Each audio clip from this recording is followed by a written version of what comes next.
ఒళ్ళు బలిసిన రాతలు, కొవ్వెక్కిన రాతలు, ఇంతకు మించిన పదాలు నేనైతే వాడదలుచుకోలేదు. ఒక్క పలుకు కాదు, ఇది ఒక చెత్త పలుకు, నీచ నికృష్టపు పలుకు అని చెప్పడంలో సందేహమే లేదు. జగన్మోహన్ రెడ్డి నామస్మరణ దూషణలు కనుక లేకపోతే మన పత్రికలకి, మన ఛానళ్ళకి వ్యూవర్షిప్ ఉండదు, బొచ్చు ఉండదు అని ఒక బరి తెగించినటువంటి రాతలు తప్పితే ఇందులో నాకైతే ఒక్కటి కూడా సహేతుకంగా అనిపించదు. పరాభవ నామ సంవత్సరం జగన్మోహన్ రెడ్డికి కలిసి రావడం లేదు, పరాభవం ఎదురవుతుంది అని ఇతగాడు ఎట్లా డిసైడ్ చేస్తాడు? పంచాంగం రాశాడా? పక్కన కూర్చొని లెక్క పెడుతున్నాడా అవమానాలని, లేకపోతే రాజ్యపూజ్యాలని? ఈ చెత్త పలుకు బాధాకృష్ణ ఏమి రాశాడో చదివిన వాళ్ళకి ఇంత అక్కస్సు, ఇంత ద్వేషం నరనరాన జీర్ణించకపోయి తన భాషకి ఏదో మేలు చేస్తున్నాను అనుకుంటాడు.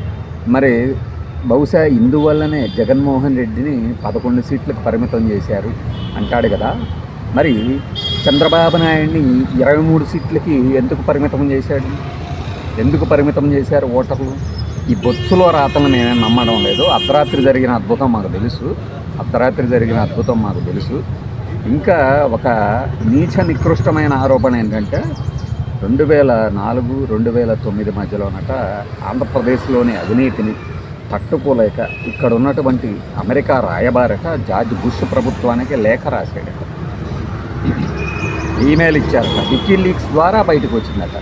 ఇప్పుడు అమ్మ కడుపు మాడ. ఇప్పుడేంటి ఆ వికీలీక్స్లోకి వెళ్ళి ఉందా లేదా అని ఎతుకుతారండి. వికీలీక్స్లోనే ఉంటే అనుకుంటే ఆ టైంలో ఒక సీఎం కొడుకు గుర్రాల వ్యాపారి హసన్ అలీ ఖాన్తో అంటగాగింది ఎవరో కూడా రాశారుగా. ఒక సీఎం కొడుకు. ఎవరు అప్పుడు సీఎంలైంది? ఎవరు సీఎం కొడుకులైంది? 99కి ముందు సీఎం ఎవరు? గుర్రాల వ్యాపారి హసన్ అలీతో అంటగాగారు అని చెప్పి చాలా పేపర్లు, పనామాలు, ఇంకా వేరే పేపర్లు కూడా లీక్ చేసినాయి కదా. మరి అవినీతి సొమ్ము కాకపోతే రాజశేఖర్ రెడ్డికి ఎలక్షన్ల ముందు అప్పులో ఉన్నవాడు ఒక్కసారిగా ఇన్ని వేల కోట్లకు అధిపతి ఎలా అయ్యాడు అంటాడు. 2 ఎకరాల నుంచి 2,000 కోట్ల రూపాయలకి పైగా ఎలా సంపాదించారు అని నీ యథోవహానికి అడగాలని అనిపించదే? మనమేమన్నా మళ్ళీ ఇక్కడ కూడా తన సహచరుడైనటువంటి ఈ కమ్యూనిస్ట్ పార్టీ సహచర సభ్యుడు పోటీ చేస్తుంటే ఆయన కోసమని ఇంత మొత్తం పురమాయించాలి, పంపించండి అని అంటేనట ఆయనకి ఇంత డబ్బా అంటే మనమేమన్నా మట్టి పనులు చేసి సంపాదిస్తున్నామా అన్నాడట. గతంలో అంతకుముందేమో ఇదే సంఘటననే ఒక భాజపా సభ్యుడు అంటాడు. అంటే ఏది గుర్తొస్తే అది రాసేయటమే. ఆయన అవినీతి సొమ్ము కాబట్టి అంత ఉదారంగా ఉన్నాడు రాజశేఖర రెడ్డి. ఆ ఉదారత లోపించడం వల్లనే ఇప్పుడు షర్మిల ఆస్తి కోసం ఏ రాశాడు తెలుసా? వీధి పోరాటాలు, న్యాయ పోరాటాలు చేస్తున్నట్టు. వీధి పోరాటం ఎక్కడ చేసింది ఆమె? వీధి పోరాటం అంటే తెలుసా రాధాకృష్ణ నీకు? వీధి పోరాటం ఎక్కడ చేసింది? న్యాయ పోరాటాలు అది కూడా ఎలా చేస్తుంది అన్నది ఆమె చెప్పింది. ఈయన క్లాసిక్ రియాలిటీలో వాటాలు తనకు తిరిగి ఇచ్చేయాలని కోరటంతో ఎంఓయూని ఆయన బయట పెట్టాడు. అప్పుడు ఎంఓయూలో ఏముంది అనేది చెప్పింది కదా. సో కోర్టుకి ఎవడెక్కాడు? ఆస్తుల కోసం తగాదా అని నీకు చెప్పారా? పైగా జగన్మోహన్ రెడ్డి ఫాలోయర్లకట మీకు తెలియదు, మాట్లాడొద్దు మీరు అని చెప్పేసి నేను అనుకున్నా. ఇది కూడా అంటాడని విజయమ్మ గారి లేఖలో ఉన్నది. సంబంధం లేని వాళ్ళు మాట్లాడొద్దు అన్నది ఆవిడ. సంబంధం లేని నీకు సంబంధం ఉందా వాళ్ళ ఆస్తులతో? నువ్వెందుకు రాస్తున్నావు రోజు? మరి కొత్త పుడింగివా నువ్వేమన్నా? నీకు తెలుసా అన్నీ నీకు తెలుసా? సర్వం పోతుతా మనకి. ఏమి రాతలు అసలు! అబ్బా, మనకి పెన్నులో ఇంకే కనుక ఉంటే ఆ ఇంక నిండా కూడా యాంటీ జగన్ అని ఒక సిరా ప్రవహిస్తూ ఉంటుంది. నన్ను కోస్తే అదే వస్తుంది అనుకుంటే కొంతమంది గొప్పగా చెప్పుకుంటుంటారు కదా. కోస్తే ఎవరికి ఏమి రాదు, రక్తమే వస్తుంది. ఎక్కడి నుంచి ఎక్కడికి వెళ్తుందారా? స్థానిక సిద్ధాంతం అన్నాడు. మరి సిద్ధాంతి వచ్చి చెప్పాడు గ్రహబలం బాగాలేదు అని. ఆయన గ్రహబలం బ్రహ్మాండంగా ఉంది, భజగోవిందం అవుతుంది మీకే. పోయిన సంవత్సరం అంతా ఏడిచారు కదా. మార్చిలో మోడిందే, సెప్టెంబర్లో సై అంటారా, అక్టోబర్లో లోపల నెడతారా, ఎన్ని పెట్టుకున్నారా? ఏమన్నా అయిందా? ఇంకా మనమే ఉగాది రోజు చెప్పాం, ఉగాది మొదటి రోజే పరాభవం ఎదురైంది వీళ్ళకి అని. అవినాష్ రెడ్డి గారికి బెయిల్ వచ్చిందన్న, ముప్పిడి అవినాష్ రెడ్డికి. వైఎస్ వివేకానంద రెడ్డి హత్య కేసులోనేమో కోర్టుకి పూర్తి చేయబోతుందమ్మా, నెలలో అయిపోతుందమ్మా. ఎవడికమ్మా పరాభవం? మరి ఇన్ని రోజులు నేను మాట్లాడిందంటే వేస్ట్ కాకపోతే మరి ఏంటి? చెత్త కాకపోతే ఏంటి మరి మన పలుకులు ఏంటి? తర్వాత మతపరమైన చిక్కుల్లో జగన్మోహన్ రెడ్డి అట. మతపరమైన చిక్కుల్లో ఏముంది అసలు? ఆయనకి చిక్కు ఏంటి? ఇప్పుడు ఎస్సీలుగా ఉన్నవాళ్ళు కొంతమంది క్రిస్టియానిటీ తీసుకుంటే వాళ్ళకి ఎస్సీ రిజర్వేషన్ రద్దు అవుతుంది అన్నది. బీసీసీ అనేది వాళ్ళకు ఉన్నది, రిజర్వేషను శాతం తగ్గింది. దానికి జగన్మోహన్ రెడ్డి సంబంధం ఏముంది? జగన్మోహన్ రెడ్డి కులం అది కాదు కదా. అయ్యో పోయిందే అని ఏం చెప్తాడంటే, పాస్టర్లు వేలాది మందిగా ఉన్నారు, వాళ్ళకి ప్రభుత్వమే జీతాలు చెల్లిస్తోంది. ఇప్పుడు పాస్టర్లు కనుక తాము క్రిస్టియన్లు అని చెప్పితే ఈ జీతాలు వెనక్కి ఇవ్వాల్సి వస్తుందట. పాస్టర్లు అంటే క్రిస్టియన్లేనమ్మా? Logic miss అవుతున్నావా? మేము హిందువులమే అని చెప్తే రిజర్వేషన్ పోద్ది అంటాడు. ఆల్రెడీ పాస్టర్గా ఎంజాయ్ చేస్తున్నాడు, ఇంకేం రిజర్వేషన్ కోరుకుంటాడు? లాజిక్ మిస్ అయిందా?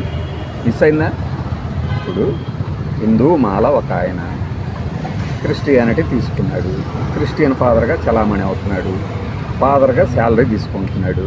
రైట్. ఇప్పుడు వీళ్ళు తాము హిందువులమే అని చెప్పుకోకపోతే రిజర్వేషన్ పోద్ది అంటాడు ఈ రాతగాడు. ఫైన్, రిజర్వేషన్ పోద్ది అంటాడు. రిజర్వేషన్ పోకుండా ఉండటం కోసం తాము హిందువులు అని చెప్తే ఫాదర్ అవతారం పోద్ది అంటారు, ఫాదర్కి వచ్చే జీతం పోద్ది అంటాడు. జీతం కావాలనుకుంటే ఆయనేమో ప్రకటించుకోడు హిందువు అని. ఎందుకంటే క్రిస్టియన్ చర్చిల్లో ఉండేది ఫాదర్లే కదా.